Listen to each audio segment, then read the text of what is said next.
Bonjour à tous, bienvenue, nouvelle vidéo d'analyse d'un projet de crowdfunding.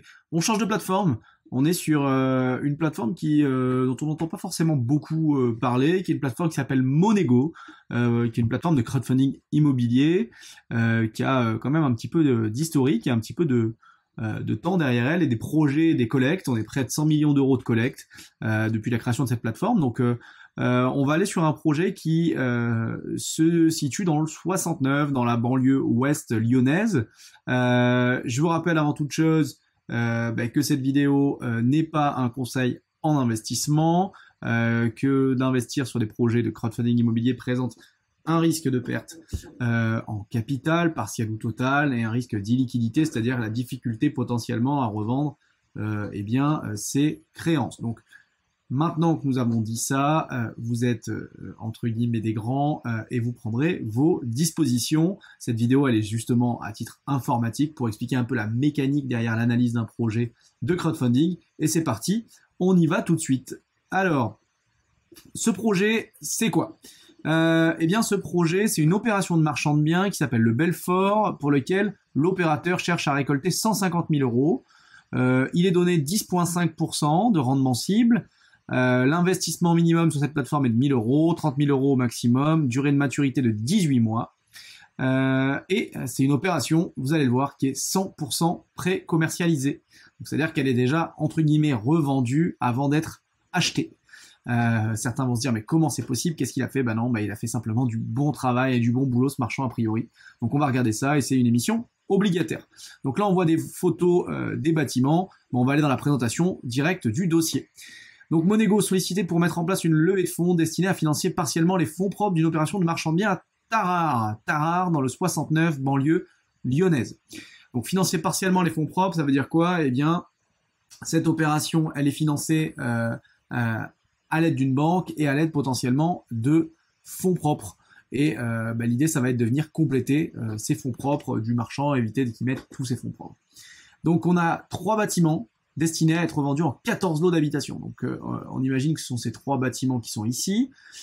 Où se situe Tarare? On est dans l'ouest lyonnais, 40 km au nord-ouest de Lyon. On est sur une commune de 11 000 habitants, toutes les commodités à proximité, espaces verts, on a des espaces et des édifices culturels, des monuments historiques aux alentours, et on est sur cette zone-là. Donc, qu'est-ce qui s'est passé? On ira voir après sur le Google Street un petit peu l'emplacement. Donc, le 6 avril 2023, promesse de vente signée entre une société civile et la société Inspire MB, Inspire Marchand de Biens, qui concerne l'acquisition d'un ensemble immobilier à usage d'habitation, parcelle cadastrale AE 150, AE 316, totalisant 764 mètres carrés, 3 immeubles qui sont des appartements, greniers et des caves. Les notations des DPE, donc diagnostic de performance énergétique entre D et F pour les appartements, et le prix qui a été convenu, il est de 747 000 euros, soit 977 euros par mètre carré. Ce sont les mètres carrés qu'on peut revendre, c'est-à-dire pas les parties communes, pas forcément les greniers et les caves. Donc je pense que c'est uniquement les appartements. Et donc, depuis avril, sous promesse, et en janvier 2024, il va faire l'acquisition. On est en janvier, donc là, la collecte, elle est entre le 4 et le 10 janvier, elle ouvre aujourd'hui. Et donc, du coup, il va faire l'acquisition très prochainement. On n'a pas la date exacte, mais voilà. L'opération, elle vise à diviser en 14 lots d'habitation, appartements de 45 à 105 mètres carrés, travaux budgétisés, qui sont de 32 700 euros, dont 10 000 euros d'imprévu. Alors, je trouvais ça un petit peu faible, mais en fait, qu'est-ce que sont ces travaux? C'est des petits travaux de division. Donc, les travaux de division qui vont, a priori, c'est des appartements déjà existants, donc il n'y a pas de cloisonnement, de portes à créer, etc. Mais ça va être potentiellement les frais de géomètre, peut-être quelques réparations, quelques petits menus travaux, peut-être un peu de peinture, réparation de certaines dégradations, des choses comme ça. Parce que en fait, le marchand de biens revend les lots vendus en l'état. Et les travaux seront faits par les acquéreurs finaux. Donc on voit encore des photos, donc on voit que la façade n'est pas en super état. On a là a priori un jardin. Sur les autres photos qu'on avait, on voyait les façades sur rue sont en état correct. On a des volets qui ont l'air d'avoir été plutôt être récents. On a des volets électriques certaines fois, des volets manuels à d'autres. Là, a priori, je pense que il n'y a pas de volet sur celle-ci, je vois pas bien en tout cas. Mais donc voilà, on a un ensemble un peu mixte, un état pas forcément extraordinaire, qui est revendu en l'état. Donc moi, quand j'ai vu le projet comme ça, je me suis dit bon, j'avais pas vu au départ la précom, je m'étais dit bon, bah, c'est pas dingue, et je trouvais que les travaux budgétisés étaient relativement faibles. Surtout qu'ils prévoyaient une durée d'intervention de travaux de 3 mois maximum, et on n'a pas exactement les éléments détaillés. Donc on voit qu'il y a des artisans qui sont pris, c'est pas le marchand qui va faire ses travaux, il y a des boîtes avec des devis signés, mais on n'a pas le détail exact de ce qui est fait. J'aurais bien aimé avoir un peu plus d'informations éventuellement pour comprendre, ou avoir l'opérateur comprendre quels sont réellement les travaux qui sont réalisés. Donc qu'est-ce qu'il a fait? Eh bien, il a commencé la commercialisation au 3e trimestre. Donc il a acheté, il s'est mis sous promesse à partir d'avril, 3 avril, et ensuite il a lancé la commercialisation. L'acquisition, elle est prévue en janvier, le lancement des travaux en janvier, en février, et donc du coup, ensuite, il va réitérer à partir de mars, une fois qu'il a fait les petits travaux qu'il a prévu de faire. Qu'est-ce qu'il a fait entre le 3e trimestre 2023 et janvier 2024? Il a commercialisé. Il est mentionné aussi, je le précise, qu'il n'y a pas d'autorisation administrative, on est sur de la division de bâti, les lots devaient être existants au niveau du cadastre, et donc du coup, il a simplement commercialisé les lots. Et la bonne nouvelle pour ce marchand, c'est qu'il a commercialisé 100% du chiffre d'affaires TTC, avec 6 réservataires sur 7 qui ont même obtenu leur accord de financement, donc de la vraie pré-commercialisation, et pas simplement une offre d'achat ou potentiellement une promesse de vente signée. C'est une promesse de vente sans condition suspensive, et donc du coup on se retrouve avec 6 réservataires sur 7. Donc on voit la grille de prix et la descriptive des lots. On a un lot numéro 1, 2, 3, 4, 9 et 10. Les 8 appartements. Donc, appartement numéro 1 au rez-de-chaussée, 49 mètres carrés, vendu à 1483, 73 150, financement obtenu. Appartement R+1, 104 mètres carrés, appartement R+2, 49, R+3, 45, 37. Appartement rez-de-chaussée, rez-de+1, donc c'est des duplex, il y en a 2, 1,62, 1,60, pareil, les financements obtenus. Donc on se retrouve avec, à l'heure actuelle, un financement obtenu pour la somme de 1 166 300 moins les 620 000, moins 620 000, on a dit, plus 620. Donc on est à 546 300 euros de volume commercialisé et sans condition suspensive. Donc et si on les met sur les 1 166 300, on est à 47% de sécurisé complètement. Et on est sur les 8 appartements qui sont vendus, a priori, c'est 394 mètres carrés. Alors je me pose la question, si c'est ça. Et les 8 appartements sont vendus 620 000 euros, il est en cours d'obtention du financement. Donc c'est commercialisé à 100%, mais on a des conditions suspensives sur un des lots. Néanmoins, s'il revend les autres lots, donc là on a un prix de vente qui est à 1573 euros du mètre carré, donc j'ai pas le descriptif exact de comment sont ces appartements, dans quel état. On est quand même sur un prix qui est plus bas que les appartements qui ont été vendus le plus cher, c'est-à-dire entre 1007 et 1008, et on est par contre un peu plus haut que les appartements vendus les moins chers. Donc il doit certainement y avoir différents niveaux de rénovation, d'état des biens, et potentiellement différentes facilités à vendre les biens. Peut-être qu'il y a eu une commercialisation très rapide et qu'il aurait pu vendre un peu plus cher, peut-être ces 8 appartements, mais il avait une offre en bloc pour les 8 et une commercialisation à 620 000 euros, ce qui est très important sur une opération comme celle-ci. Il a eu bien raison de l'accepter, malgré la condition de financement, plutôt que de faire 8 promesses supplémentaires avec le risque que certaines, potentiellement, pètent de nouveau. Vu la rapidité à laquelle il a réussi à commercialiser, et si leur acquéreur a eu des prêts, et on prend le délai mentionné tout à l'heure, donc il a commencé à commercialiser potentiellement, on va dire aller en juin, il a réussi, entre juin et décembre, à avoir toutes ses promesses de signer, et la plupart qui ont des conditions suspensives de levée. Donc généralement, pour avoir une condition suspensive de financement levée, il faut compter 2 mois, 2 mois et demi. Peut-être avec la signature de la promesse, on va compter 3 mois, parce qu'il faut un délai pour signer la promesse, 3 mois, plus le temps de commercialiser, 2 mois, et on est à 5 mois. Et si on part de juin, où on était au mois numéro 6, avec le mois d'août qui est un peu off, vous rajoutez les 5 mois, et vous tombez en novembre. Donc il a été très rapide pour la commercialisation. Ce que je veux dire par là, c'est que malgré la période qui était très compliquée, très complexe, entre guillemets, au niveau du contexte économique, au contexte immobilier, ce marchand de biens a réussi à faire une commercialisation rapide, ce qui est plutôt sécurisant vis-à-vis de son opération. Donc on a parlé du coup du chiffre d'affaires des lots réservés, du total de la commercialisation. On voit ici l'état de certains appartements, mais je ne sais pas lesquels c'est exactement, mais donc du coup, il y a certainement de la rénovation à finir. Là, on voit qu'il manque des plaintes, les prises ou l'élec n'est pas terminé. Ici, c'est plutôt un peu ancien, mais il y a du cachet avec un vieux parquet.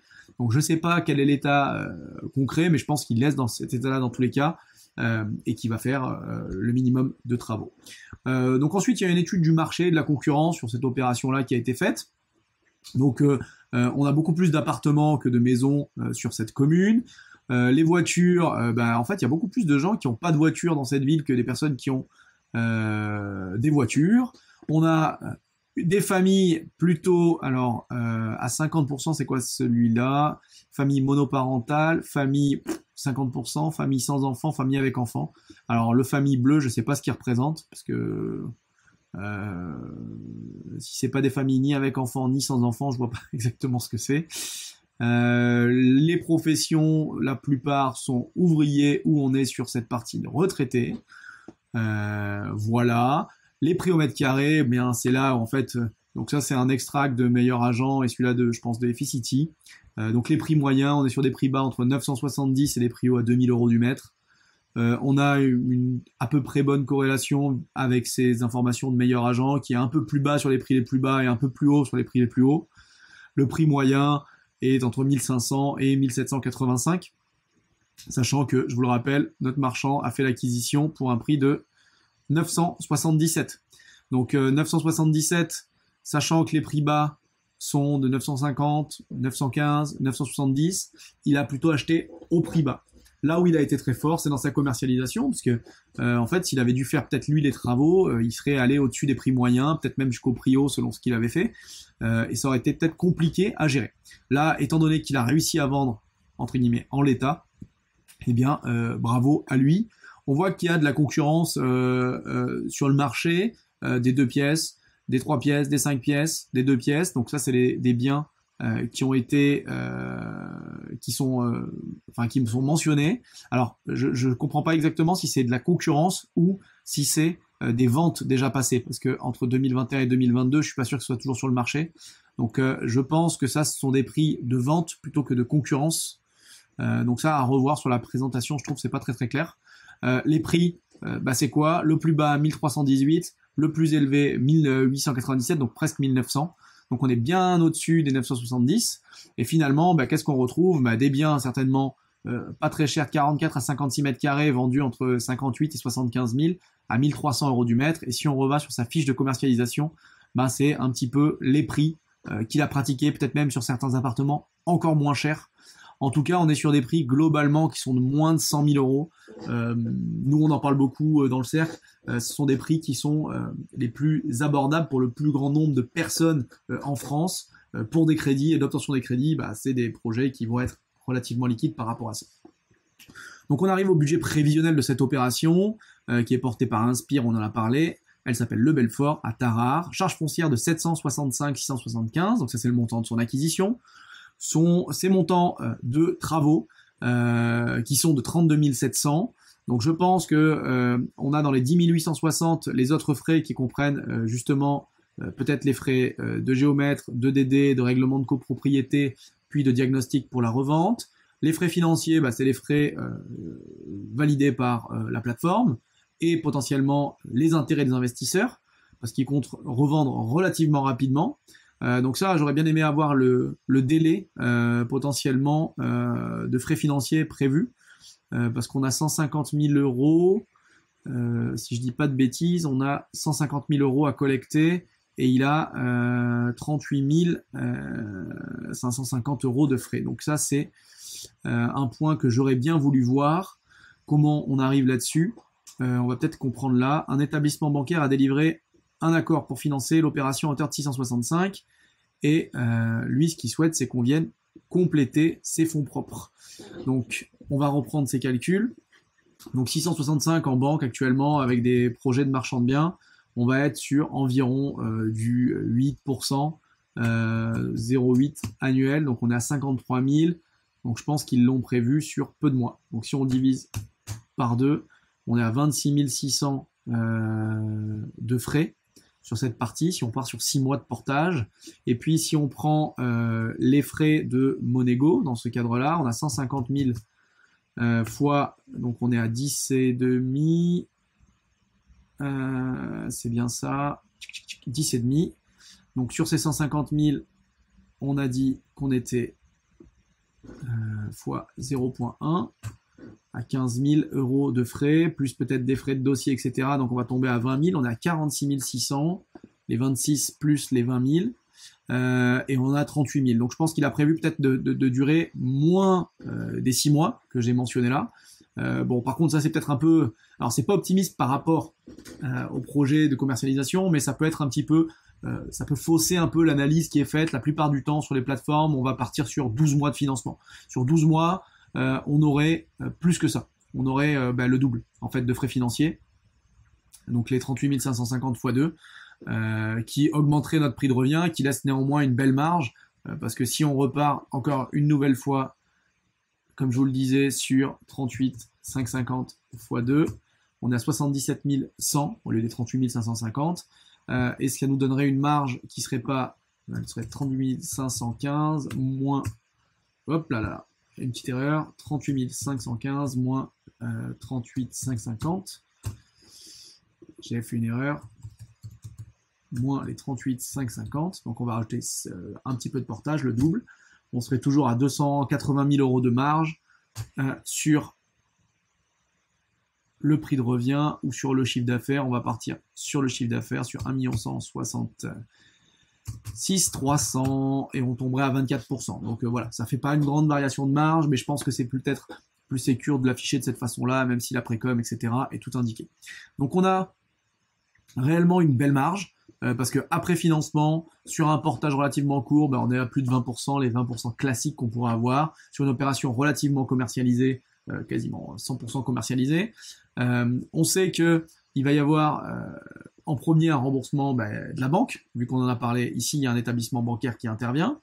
Sur les 150 000 euros qui sont apportés, en fait la banque aurait demandé le reste des fonds propres de ce qu'elle n'apporte pas, donc on est sur une charge foncière de 847 785 moins les 665 845 785 moins 665 1000. Donc on était sur 180 000 euros 785 de fonds propres et là eh bien on a un refinancement à hauteur de 150 000. Donc si on fait moins 150 000, ça c'est les fonds propres amenés par l'opérateur. Donc on se retrouve avec 30 785 euros, entre guillemets, seulement, d'amener par l'opérateur pour faire une opération avec un coût de revient de 847. Donc l'effet de levier, si on le fait ici, il a fait 3 fois 3,6 sur ses fonds propres par rapport à un financement classique bancaire où il aurait amené les 150 000. Donc il a fait un véritable effet de levier, c'est-à-dire qu'avec, on le voit là, la somme qu'il amène, 30 000, il va faire quasiment x10 avec la marge prévisionnelle. Donc c'est vraiment un super effet de levier pour lui. C'est toujours quelque chose qui est plus risqué d'avoir deux interventions, c'est-à-dire de faire des quasi-fonds propres, avec une intervention à la fois d'une banque et à la fois d'un crowdfunder. Donc quelles sont les garanties ? On ne peut pas avoir de garantie réelle sur le bien, parce que la banque a pris une hypothèque dessus. Par contre, on va avoir monsieur Julien Nabé qui doit être le gérant de la structure, qui donne une caution perso. On va avoir une société qui se donne en garantie, une GAPD, donc une garantie à première demande sur la société Inspire Group, également sur celle qui s'appelle Inspire Investissement, et un ordre irrévocable notarié affectant les fonds au remboursement de l'emprunt après le remboursement de la banque. Donc ça veut dire quoi ? Ça veut dire que le notaire va prendre cet ordre irrévocable et une fois que les 665 000 euros de la banque seront remboursés, il affectera le reste des ventes, c'est-à-dire que potentiellement, une fois qu'on aura fait toutes ces ventes-là, je crois que ça faisait à peu près cette somme-là, les autres ventes iront en priorité aux investisseurs de cette plateforme, Et puis, eh ben, la suite, ça ira au fur et à mesure à l'opérateur, au marchand de biens, enfin à sa structure en tout cas. Donc ça c'est vraiment des garanties qui sont pas des garanties réelles, peut-être moins bonnes pour certains que effectivement des fiducies, que des hypothèques, mais quand on fait des quasi-fonds propres, c'est obligatoire d'avoir ce type de garantie. On ne peut pas avoir d'autres garanties que celle-ci. Néanmoins, si on regarde maintenant un petit peu la structuration de l'opérateur, parce que ça c'est quelque chose qui est important, le bénéficiaire, qui est-il? Eh bien, c'est le groupe Inspire qui fait sa 5e levée de fonds sur cette plateforme. 3 premières levées de fonds remboursées en moins de 6 mois. La 4e est en cours, et donc c'est la 5e. Mise en place en octobre 2023, donc actuellement, il y aura 2 collectes. Donc 2 opérations en cours. Alors, j'ai pas vu l'autre opération, j'avoue. Ils indiquent qu'elle se déroule comme prévu par l'opérateur initialement. Et donc, du coup, ça veut dire qu'il y a quand même de l'historique sur ces opérations. Donc, première entreprise créée en septembre, dédiée à la transaction. Donc, c'est quelqu'un qui est agent immobilier, qui fait de la transaction immobilière. Et puis, au fil des années, service de gestion, location, et depuis 2020, Inspire MB qui fait de l'activité de marchand de biens. Donc, c'est des opérations de marchand de biens de taille moyenne. Donc, alors, taille moyenne, je sais pas ce qu'on appelle taille moyenne, parce qu'il y a certains qui trouveraient que c'est déjà une taille importante, mais taille moyenne. Autorisation administrative et les coûts techniques maîtrisés, c'est-à-dire généralement c'est un langage pour dire nul, voire quasi nul, et une temporalité courte, c'est-à-dire un temps de portage très court, comme on le voit là, parce qu'on est à moins de 6 mois, et le groupe est dirigé par Julien Nabet. Alors, ce que j'ai pas compris, c'est que sur la garantie, elle est donnée par la société Inspire Investissement, dont on n'entend pas vraiment parler nulle part. Je pense qu'il aurait été peut-être pas plus judicieux, mais en tout cas plus clair d'avoir un organigramme complet. Parce que là, on n'a pas l'organigramme complet, donc je sais pas si Inspire Investissement, c'est une autre société d'investissement, peut-être locatif, patrimonial, et pourquoi ils n'ont pas pris aussi une GAPD sur la société de marchand directement. Bon, ils ont certainement l'ordre irrévocable, donc ils ont supposé que c'était suffisant. Je pense que ça aurait pu être bien. Donc on a tous les documents, les statuts de l'Inspire MB, le budget prévisionnel, l'analyse financière dont on avait déjà parlé, le CABIS, le contrat obligataire, donc ça c'est les documents classiques. On va aller rapidement se promener par là. Donc on a dit qu'on était sur une opération à Tarare. On va retrouver l'adresse là dans les contrats. Donc on va se balader un petit peu sur le Google Maps. Alors, j'ai un peu galéré pour retrouver le bon onglet. Donc on est sur cet ensemble immobilier juste à côté d'un parking. Et donc on retrouve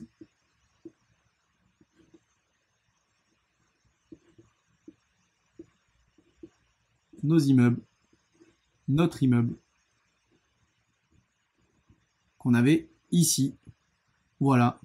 Donc là, c'est la vue depuis la rue. Donc on est bien sur ce bâtiment-ci. Et en fait, je vous parlais tout à l'heure de volets. Donc là, on le voit mieux. En fait, ce sont des volets qui ont été peut-être changés depuis.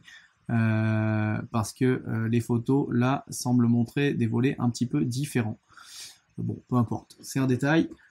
Donc on a ce bâtiment-ci. On est en face donc d'un parking. Si on regarde un peu plus dans le détail, on est très proche du centre. Alors apparemment, c'est pas une très grande ville. Pour m'être un petit peu renseigné sur la ville, donc c'est pas très grand, mais donc là on est vraiment quand même en hypercentre de cette ville, 11 000 habitants, c'est quand même assez grand. Si on passe carrément sur un plan plus éloigné pour montrer, on va remettre le nord au nord, hop, voilà. Alors, est-ce qu'il veut bien nous afficher l'emplacement? Bon, sinon on va marquer le nom de la ville directement, ça sera plus rapide. Tarare par rapport à Lyon. Donc Lyon, juste ici, et Tarare à cet endroit-là. Et donc, si on prend en termes de distance, allez, on va mettre par rapport à la Pardieu, même si c'est pas forcément le plus central. On est en voiture à 45 minutes à peu près, peut-être 1 heure, entre 45 minutes et 1 heure de Lyon. Donc c'est plutôt bien situé. J'imagine qu'il y a pas mal de personnes qui vont habiter dans cette ville et venir travailler sur Lyon, ce qui leur permettra en fait d'avoir peut-être des prix qui sont moindres, parce que les prix de Lyon, ils sont pas à 1500 € du mètre. Voilà un petit peu pour cette étude de projet. Donc on est sur un projet d'un marchand qui a l'habitude de faire des opérations. On est sur un projet de marchand de biens pré-commercialisé à 100%. Alors on pourrait dire qu'il y a encore 50% qui pourrait être en aléa, parce qu'il y a encore une condition suspensive de prêt. Donc je trouve que le 100% de précom, c'est 100% réservé et 50% réel de précom. Enfin, on a fait le calcul tout à l'heure. On est sur une opération qui semble maîtrisée, avec une durée de portage relativement faible. On n'a pas trop d'éléments sur la travaux. On n'a pas forcément trop d'éléments sur comment est réalisée la découpe, avec quelques plans, etc. Ni sur les 8 appartements pardon, qui sont achetés par la même société. Peut-être d'avoir quelques infos sur cette société-là qui achète, comprendre qu'est-ce qu'elle veut en faire. Ça aurait pu être utile, j'imagine que c'est pour du locatif, hein. Donc elle aura certainement des travaux à faire derrière et il faut être sûr qu'elle soit capable d'acheter. Mais malgré tout, la durée de commercialisation qui était entre guillemets courte et qui a permis aux vendeurs, aux marchands de biens, de réaliser rapidement la mise sous promesse, puis de lever les conditions suspensives de financement pour ces acquéreurs, ça montre néanmoins qu'il y a du savoir-faire et de l'intérêt et de la demande pour ce type de biens dans cette ville. Il y a des prix qui sont très cohérents, une belle acquisition, une belle découpe, donc encore une fois un projet plutôt très intéressant et qui semble bien mené par ce marchand. Au niveau des garanties, on a une banque qui intervient, on en a parlé, donc les garanties sont peut-être moins bonnes, pas des garanties réelles. On n'a pas trop d'informations sur les sociétés au-dessus, qui doit être la société mère du groupe, la société d'investissement, on ne sait pas laquelle c'est, et qu'est-ce qu'elle fait comme chiffres, etc., comme résultat. Donc on n'a pas trop d'informations là-dessus.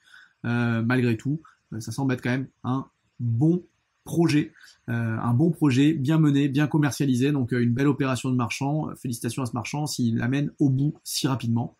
Voilà un petit peu pour l'avis sur cette opération. Encore une fois, c'est le détail de cette opération, les éléments qui ont été bien travaillés, et c'est ce qu'on fait au sein du cercle, le cercle MDB, qui est le réseau des marchands de biens qui font des opérations. Donc nous, on accompagne, on suit, on filtre et on forme des marchands de biens à réaliser de belles opérations comme celle-ci. On est également partenaire de tout un tas de plateformes de crowdfunding, parce que des fois on vient se financer comme il le fait ici pour faire des quasi-fonds propres, réduire les fonds propres. Les plateformes le font plus trop, sauf qu'on a des très très bons dossiers, et ça c'est un très bon dossier. Et nous aussi on a ce type de dossier-là. Donc si jamais vous êtes marchand, vous voulez accélérer ou devenir marchand de biens, n'hésitez pas à nous contacter également. Si vous voulez également investir sur ce projet, vous allez sur Monego, vous vous inscrivez. Et je vous l'ai dit, c'est pas un conseil financier du tout, c'était simplement une analyse des opérations. Et on se retrouvera prochainement pour de nouvelles vidéos d'analyse d'opérations et de projets de crowdfunding. À très bientôt, salut!